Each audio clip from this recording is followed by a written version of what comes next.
তো এই মুহূর্তে দুর্গা ঠাকুরের মাথায় যে চালিটা থাকে না, শিব ঠাকুর যেখানে রাখেন, সেটা কিন্তু তোলা হচ্ছে। অলরেডি দেখতে পাচ্ছেন সরস্বতী ঠাকুর তোলা হয়ে গেছে। আর দেখুন দূরে দেখুন, আমি জুম করে একটু দেখাই, দুর্গা ঠাকুরকে আস্তে আস্তে কিন্তু মণ্ডপের পথে নিয়ে যাওয়া হচ্ছে খড়দার কল্যাণ মঞ্চ। এই দৃশ্যগুলো দেখলে কিন্তু মনে পড়ে যায় যে দুর্গা ঠাকুর আর কিছুদিনের অপেক্ষা মণ্ডপের পথে।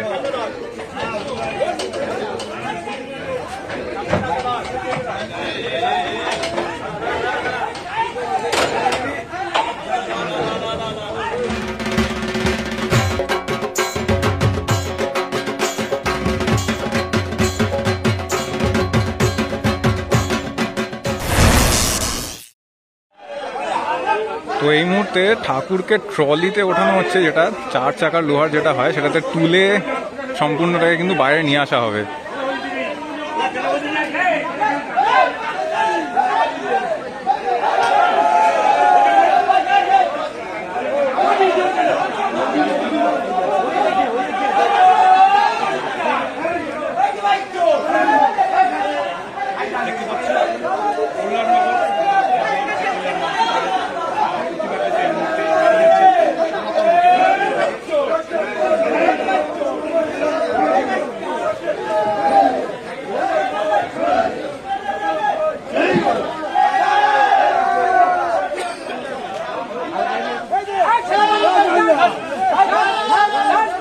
আস্তে আস্তে মা দুর্গাকে কিন্তু স্টুডিও থেকে বার করা হচ্ছে। যদি এখন একটা কাপড় দিয়ে ঢাকা আছে, কারণ এখন তো আপনারা দেখতেই পাচ্ছেন সবসময় বৃষ্টি বাদল লেগেই আছে।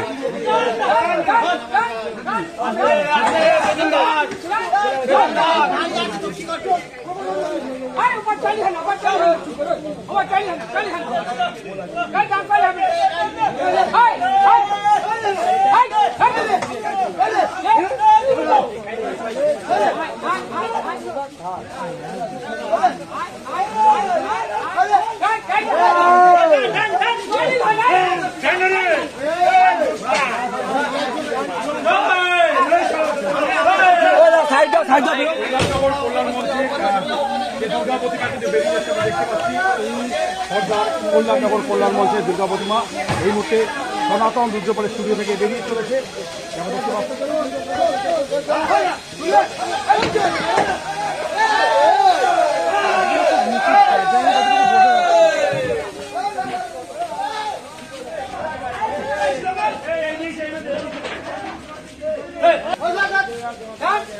এটা যাবে নাকি দেখছি ট্রেনে করে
ঠিক এই পথেই দেখলেন মা দুর্গাকে খড়দার উদ্দেশ্যে, কিন্তু খড়দা কল্যাণ মঞ্চের উদ্দেশ্যে কিন্তু নিয়ে চলে গেল। তো আমি এখন বাকি যে মায়ের 2 ছানাপোনা তাকে আমি কিন্তু দেখিয়ে দিই আপনাদের।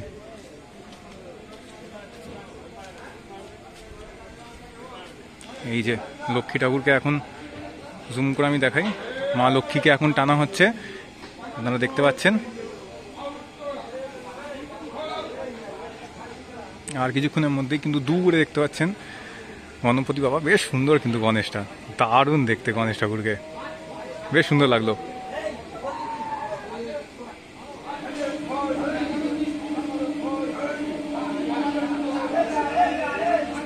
খড়দার কল্যাণ মঞ্চের ভিডিওটা আমি এখানেই এন্ড করলাম। এরপরেও কিন্তু ঠাকুর আরও বেরোবে, ঠিক আছে? তো আমি সেদিকেই এগিয়ে যাব। তো পরের ভিডিওটা কিন্তু দেখবেন আর অবশ্যই কিন্তু চ্যানেলটা সাবস্ক্রাইব করবেন। ধন্যবাদ।